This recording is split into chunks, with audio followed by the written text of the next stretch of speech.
Para quienes aman la vida. Para quienes quieren superarse. Para quienes necesitan un amigo. Para vos, que sabes que las distancias no valen. La UNED ha creado un espacio para estar más cerca de vos. A partir de este momento te llevaremos noticias, información, entrevistas, fechas importantes, cultura, medio ambiente, historia de Costa Rica, tus quejas al aire, transmisiones en vivo desde todas las sedes del país. Y también evitaremos que te quiebres la cabeza con tus estudios. Esta es la UNED a tu alcance. Onda UNED. A partir de este momento por Radio Nacional 101.5 FM. Onda UNED. Acortando distancias. Para vos, lo mejor. Lo mejor del año. Solo en Onda UNED. Para que su voz se escuche, póngale la firma. Por una ley participativa de radio y televisión. Búsquenos, leyderadioytele.org. Hay gente construyendo realidades. Hay gente construyendo ideas. Hay gente construyendo sociedades. Hay gente que construye el mundo. Sociedades constructivas, solo en Onda UNED. ¿Sabías que?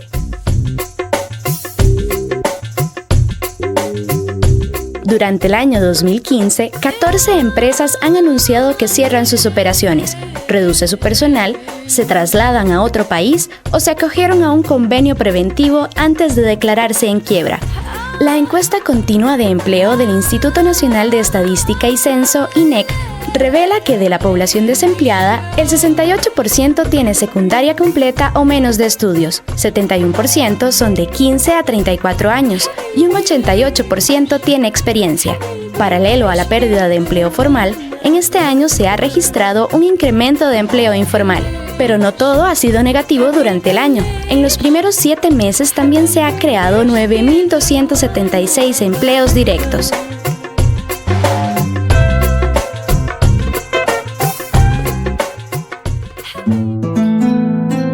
Los enigmas. Pone a prueba tus conocimientos.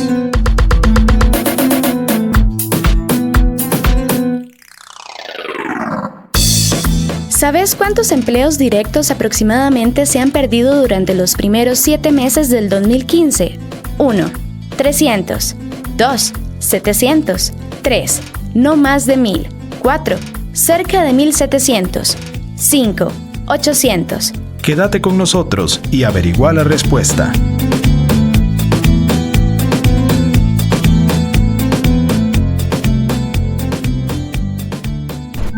Onda UNED. Acortando distancias.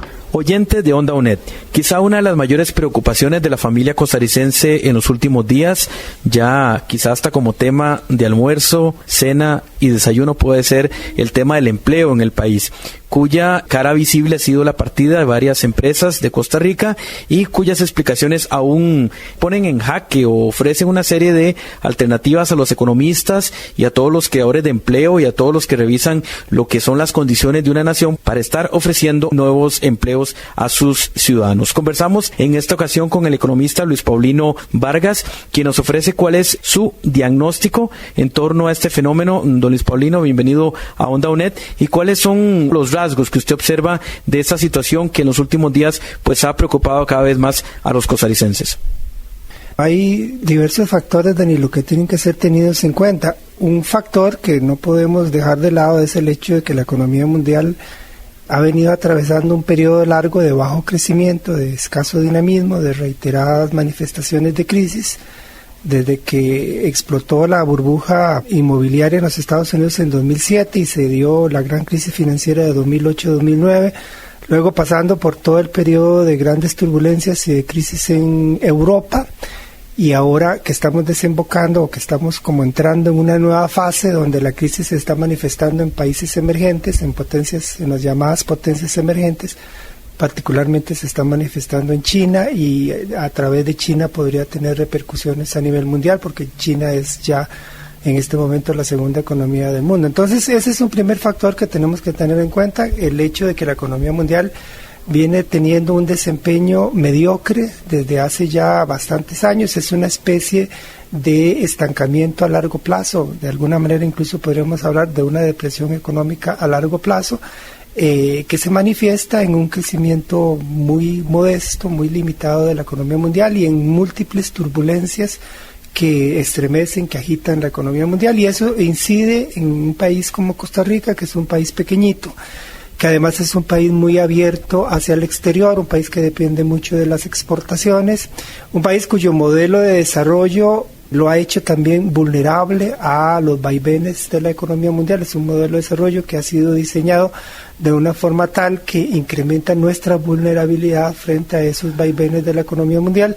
Y durante estos años de tanta turbulencia, pues eso indudablemente ha afectado la economía costarricense y ha incidido en que el desempeño de la economía costarricense sea mediocre y cada vez más malo. Tenemos 6 años aproximadamente en que la evolución de la economía no ha sido satisfactoria, pero el mayor agravante del asunto es que en los últimos años, particularmente del 2013 para acá, el desempeño de la economía, que en los años anteriores no era tampoco del todo satisfactoria, se ha vuelto aún menos satisfactoria. Y en este momento la economía está creciendo muy modestamente y con índices de empleo, con una situación del empleo que es sumamente deteriorada, gravísimamente deteriorada. Y ahí, como digo, pues está impactando la situación de la economía mundial a través de los mecanismos del comercio, a través de los mecanismos de los flujos de capital, en virtud de la apertura de la economía costarricense, en virtud de la forma como el país se ha desarrollado en los últimos 25 o 30 años, que lo hace especialmente vulnerable a esas situaciones a nivel de la economía mundial. Ahora, hay factores internos que también están incidiendo. Los empresarios hablan, por ejemplo, del problema de los trámites y seguramente tienen razón. Los trámites deberían simplificarse en Costa Rica, reducirse, hacerse mucho más expeditos. Eso es un factor que seguramente incide. Los empresarios hablan también de infraestructura y sin la menor duda el país tiene un grave problema de infraestructura. Pero cuando hablamos de ese problema de la infraestructura, tenemos que recordar que el problema de la infraestructura surge porque en el pasado se aplicaron políticas de restricción sobre el sector público y esas políticas de restricción impactaron sobre todo en la inversión pública.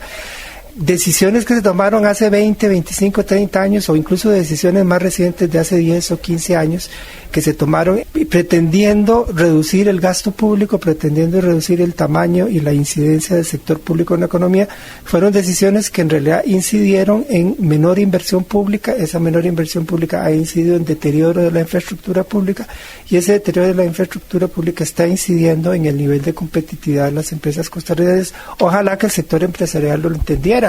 Si el sector empresarial está quejándose de los problemas de infraestructura, debería tener presente que eso surge de las restricciones a la inversión pública y entonces reconocer que al sector empresarial no le conviene el recorte al sector público, que a la larga eso es como un boomerang. Hoy lo promueven creyendo que con eso se favorecen los intereses privados y ese boomerang al cabo de unos años se devuelve y les golpea incluso fuerte, como lo estamos observando. Ahora, he mencionado dos de los quejas usuales de los empresarios, trámites e infraestructura. Posiblemente la infraestructura tiene una incidencia más importante que los trámites, pero bueno, ambas cosas deben ser tenidas en cuenta. Yo mencionaría un tercer factor que a mi juicio es posiblemente más importante que cualquiera de los que he mencionado, que es la situación del tipo de cambio. El tipo de cambio en Costa Rica, el valor dólar-colón en Costa Rica es un valor irreal que no refleja las realidades de la economía costarricense. Hay colegas economistas que argumentan que eso no es cierto y el argumento de ellos tiene que ver con un razonamiento en términos de oferta y demanda de divisas. Básicamente lo que dicen es, existe una determinada afluencia de dólares hacia la economía costarricense y frente a esa afluencia de dólares que la economía recibe hay una cierta demanda, unos ciertos requerimientos de dólares que el país necesita. En ese juego de oferta y demanda, el valor del dólar debería incluso estar más abajo de donde se encuentra en este momento. O sea, de acuerdo con ese razonamiento, hay más bien un exceso de oferta de dólares y el tipo de cambio debería estar no en 540, sino en 500 o un valor quizá menor que 500. Pero ese es un razonamiento demasiado simplista que se atiene exclusivamente al juego de oferta y demanda de divisas y que no está teniendo en cuenta lo realmente fundamental, que es si el valor del dólar refleja realmente las realidades de la producción, las realidades del sistema productivo de la economía costarricense y las realidades del verdadero nivel de competitividad que tiene la planta empresarial costarricense. O sea, si el valor del dólar está reflejando efectivamente el nivel de los costos relativos con que producen las empresas costarricenses vis a vis o comparativamente a las empresas del exterior con las cuales las empresas costarricenses compiten. Y cuando digo empresas costarricenses, ahí incluimos tanto las empresas que exportan bienes como las empresas que ofrecen servicios de turismo, como incluso aquellas empresas cuya producción está destinada al mercado nacional, pero que compiten con productos importados, que compiten con esos productos importados por el mercado nacional. Ahora, don Luis Paulino, ese tema de exceso de oferta no tiene que ver con algo muy reciente, que es los precios del petróleo, que además la ha agravado. Mencionan, por ejemplo, en el caso de Recope, que no ha tenido que comprar miles de millones por los... Otra cosa es lo que pasa internamente, que no nos llega en el combustible local, pero son otras razones por el tema del tipo de cambio que no tiene que ver con este exceso de oferta, o a ese es que usted se refiere. No, este factor de la reducción del precio del petróleo y de otras materias primas es un factor relativamente reciente que se ha venido a sumar al problema. La abundancia relativa de dólares y por lo tanto la tendencia o la presión hacia la baja en el precio del dólar es una tendencia mucho más vieja. El problema es que la mayoría de los colegas economistas como que tienen una visión de corto plazo, miran hacia atrás unos cuantos meses, a lo mucho miran hacia atrás un año. Y no, estos problemas hay que verlos en perspectiva temporal más amplia, hay que irse varios años hacia atrás.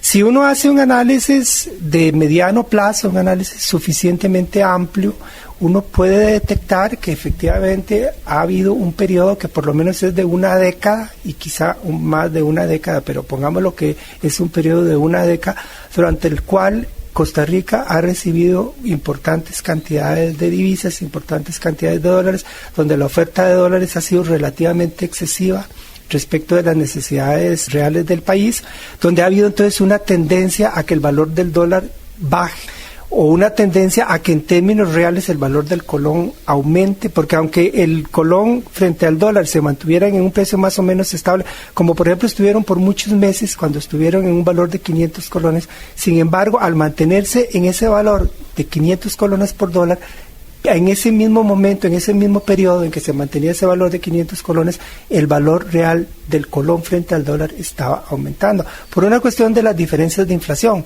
El hecho de que la inflación en Costa Rica fuera más alta que en Estados Unidos, con un valor del dólar prácticamente fijo en 500 colones, eso es lo que significaba en el fondo, es que en términos reales el valor del colón estaba aumentando con respecto al dólar.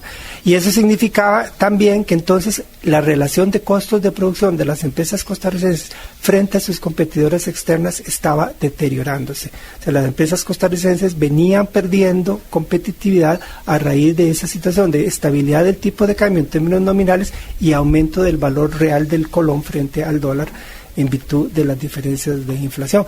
Ese es un proceso que se ha venido dando acumulativamente a lo largo de un periodo largo y eso es quizá lo más grave de toda la cuestión. Cuando hoy día las empresas costarricenses están pegando gritos, reclamando que su competitividad está sumamente afectada, que se sienten al borde de perder mercados y tener que salirse de la competencia o incluso cuando amenazan con irse a otros países, en el fondo lo que están es visibilizando una situación de estrés competitivo que vienen soportando desde hace ya años. No es una cuestión del último año. Si fuera del último año posiblemente no sería tan grave, posiblemente sería más llevadero para las empresas todavía sentirían que se la juegan, pero como es un proceso acumulativo que viene de años atrás, el daño ya es más profundo, la posibilidad de poder sostenerse más difícil. De hecho, eso está teniendo graves secuelas en el empleo. El país viene arrastrando problemas del empleo sumamente graves desde hace ya muchos años. Son 6 años consecutivos con problemas del empleo extremadamente graves.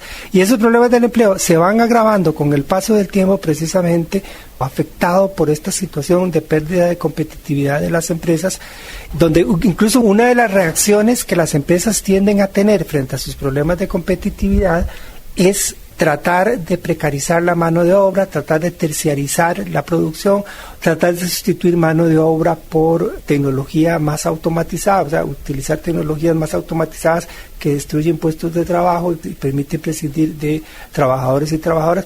Pero entonces hay una serie de respuestas de las empresas tratando de sobrevivir a esa situación de estrés competitivo y muchas de esas respuestas repercuten en la situación por un lado de los salarios de trabajadores y trabajadoras, por otro lado en la estabilidad laboral de los trabajadores. Las empresas tratan de reducir costos salariales, recurren a diferentes medios a través de los cuales tratar de reducir los costos salariales, y al tratar de reducir costos salariales se pierden puestos de trabajo y se deterioran los salarios de los trabajadores. Esa es una de las respuestas, entre otras. Sería un poco largo enumerar todo, pero esa es una de las respuestas, entre otras, que las empresas costarricenses han venido tratando de dar frente al problema de pérdida de competitividad.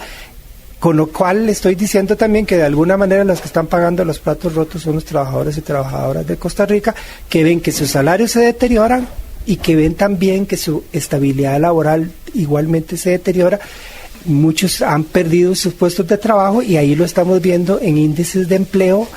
Lo mismo si observamos índices de desempleo, índices de subempleo o índices de informalidad y precariedad laboral, todos son índices tremendamente deteriorados. Y una de las causas fundamentales, una de las razones fundamentales detrás de ese deterioro del empleo tiene que ver con ese deterioro de la competitividad de las empresas que, como le digo, para mí el factor principal, no el único, pero sí el principal, tiene que ver con la situación del tipo de cambio. Ahora, don Luis Paulino, dentro de las muchas razones que habla el sector, por ejemplo, industrial, empresarial, todo esto es el tema de los costos de la electricidad. ¿Realmente es tan determinante, está siendo tan determinante, o más bien es una excusa para promover otro modelo eléctrico que también sabemos que por sí mismo es todo un negocio, una apertura privada mayor de la que ya está? Los empresarios vienen afirmando, los empresarios es mucha gente, digamos, las dirigencias de las cámaras empresariales vienen afirmando eso sobre los precios de la electricidad. Cuando uno afirma una cosa de esas, la prueba le corresponde a uno aportarla. Si uno está haciendo esa afirmación, uno tiene que probar que eso es cierto. Los empresarios no han probado nada.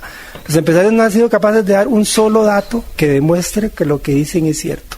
Y los datos disponibles, todos los datos disponibles indican que Costa Rica tiene un precio de la electricidad bastante razonable. Tal vez no es la electricidad más barata del mundo, pero está lejos de ser la más cara.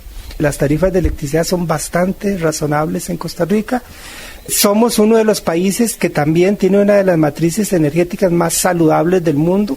La mayor parte de la electricidad que generamos proviene de fuentes hidroeléctricas, solamente un porcentaje muy pequeño proviene de combustibles fósiles, y en ese sentido la producción de electricidad en Costa Rica es muchísimo más limpia que la enorme mayoría de los países, no digamos en América Latina, sino incluso a nivel mundial. Entonces, yo creo que ha habido mucha irresponsabilidad en lo que se ha hablado sobre la electricidad. Simplemente no hay datos, no han aportado datos, siguen afirmando algo que no es cierto, y entonces pues uno con toda razón puede empezar a preguntarse, a sospechar si es que no hay otros intereses de por medio cuando se sale a la luz pública a hacer afirmaciones de una manera tan irresponsable y tan sin fundamento. Don Luis Paulino, de lo que he extraído como patrón común, usted señala que estamos pagando el precio de cosas internacionales, de cosas locales, de cosas antiguas. Es decir, llegó el momento, por así decirlo, de enfrentar realmente las consecuencias de todo lo mal hecho, más coyunturas que no podemos hacer nada, como las internacionales. Sí, efectivamente. Yo cada vez que tengo oportunidad trato de hacer ver que el país está necesitando un cambio, que el modelo de desarrollo de Costa Rica, la estrategia de desarrollo de Costa Rica parece que ha llegado a un punto de agotamiento, a un umbral de agotamiento, que la situación del país reclama un cambio de orientación importante. Es cierto que hay circunstancias en la economía mundial frente a las cuales nosotros no podemos hacer nada. Esa situación de la economía mundial está totalmente fuera de nuestro control, pero sí nos tocaría tratar de hacer las cosas de una forma tal que las turbulencias de la economía mundial nos afecten lo menos posible. Igual que se le advierta a la población que tiene que estar preparada para los terremotos, o en un país donde llegan huracanes, que dichosamente no es nuestro caso, hay que estar preparado para los huracanes, pues también hay que estar preparado frente a esas situaciones de inestabilidad y de crisis a nivel mundial. Y entonces ese es uno de los elementos a tomar en cuenta en ese proceso de reformulación de la estrategia de desarrollo del país. La estrategia debería ser repensada de una forma tal que minimicemos los efectos negativos de las turbulencias que agitan la economía mundial. No quiere decir, ni mucho menos, no quiero que se interprete así, no quiere decir que debamos aislarnos ni romper relaciones con el mundo, jamás, eso no sería absurdo, pero sí repensar inteligentemente esas relaciones de una manera tal que maximicemos el provecho que sacamos de ahí y minimicemos los riesgos asociados a esa vinculación con la economía mundial. El modelo actualmente vigente no contempla esa posibilidad. Es un modelo indiscriminado de apertura y de inserción indiscriminada en esa economía mundial, y en esa inserción indiscriminada que se ha promovido, el grado de vulnerabilidad nuestra se incrementa. Pongámoslo así, no tenemos los mecanismos de defensa que sería necesario tener para disminuir el impacto de las situaciones problemáticas que se dan en el mundo, y parte de la reformulación que el país está necesitando es empezar a reconstruir o a inventar, si fuera el caso y fuese necesario, reinventar mecanismos de defensa que minimicen los efectos negativos que vengan de las situaciones de crisis que se dan en el mundo. De construirse esos salvaguardas, más o menos, si le interpreto, es caer en un riesgo que habría que afrontar para este planteamiento de llamarnos proteccionistas, de ir como en contra de las manecillas del reloj para ciertos países que no quisieran vernos jamás en esas actitudes contra las manecillas del reloj, ¿no? Bueno, en realidad ningún país de los que hoy son ricos llegaron a ser ricos sin proteccionismo. Todos los países que son ricos hoy día aplicaron de una u otra forma, en mayor o menor grado, políticas proteccionistas. Y lo siguen aplicando. Sí, eso vale incluso para Estados Unidos, vale para Japón, vale para Francia o para Alemania, incluso Inglaterra. No obstante, Inglaterra es la primera potencia industrial en la historia del capitalismo. Inglaterra en su momento también aplicó políticas proteccionistas. Imagínense que Inglaterra en el siglo XVIII aplicaba políticas proteccionistas para dificultar la importación de productos textiles provenientes de la India. La India producía productos textiles a través de una industria artesanal, no era de una industria capitalista ni mucho menos, pero esos productos textiles entraban a Inglaterra muy baratos. ¿Qué fue lo que hizo Inglaterra? Restringir la importación de ese tipo de productos, y eso propició el desarrollo de la industria textil, que fue una de las industrias motrices en el proceso de la revolución industrial en el siglo XVIII y XIX en Inglaterra. Entonces, lo del proteccionismo no debería asustarnos, es necesario, es algo que se requiere para que los países se desarrollen, pero en todo caso hay que pensar las cosas de una forma imaginativa, de una forma creativa. No se trata de repetir viejas estrategias o viejas recetas proteccionistas, se trata de buscar nuevas posibilidades en la medida de lo posible, o de rescatar posibilidades que son necesarias, pero que por un dogmatismo ideológico basado en una teoría económica falaz, esas posibilidades han sido descartadas, como es, por ejemplo, el control de los movimientos de capitales.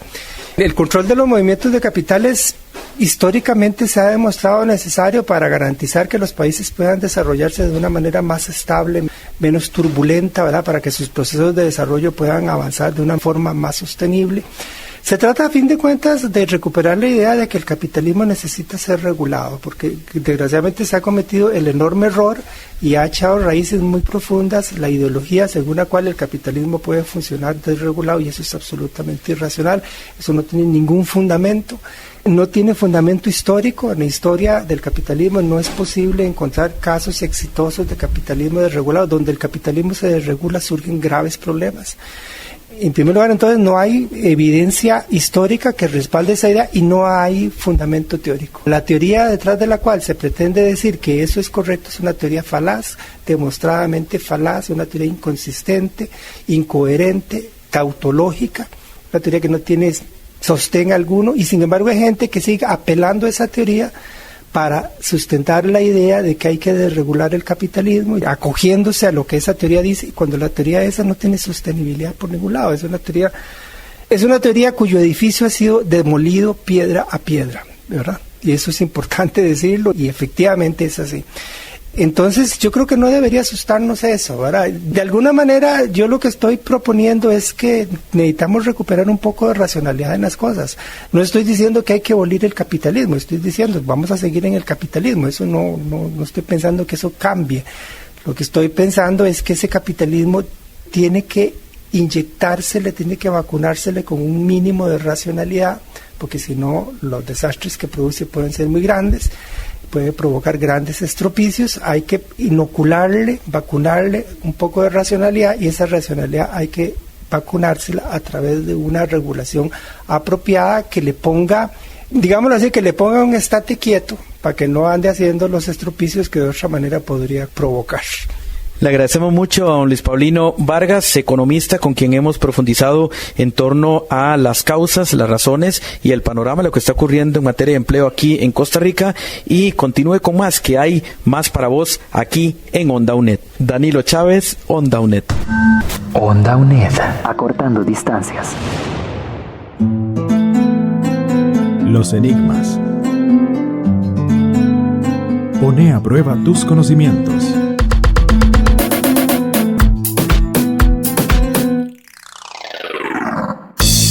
¿Sabes cuántos empleos directos aproximadamente se han perdido durante los primeros 7 meses del 2015? Durante los primeros 7 meses del 2015 se han perdido cerca de 1.700 empleos. La respuesta correcta es la número 4.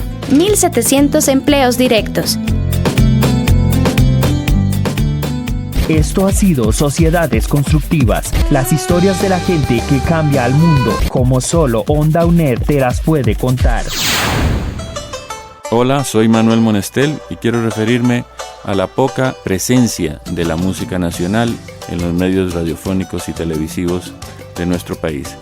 Eso creo es un problema serio en el sentido de que nuestra expresión musical ausente del imaginario costarricense provoca distorsiones en las identidades, en el desarrollo orgánico de la cultura de nuestro país. Una radiofonía y una televisión que solo transmite música importada distorsiona el sentido identitario de nuestro país. Por esa razón yo le pongo la firma a la Ley Participativa de Radio y Televisión. ¿Y usted? Por una ley participativa de radio y televisión. Búsquenos, leyderadioytele.org. Para vos, lo mejor. Lo mejor del año, solo en Onda UNED.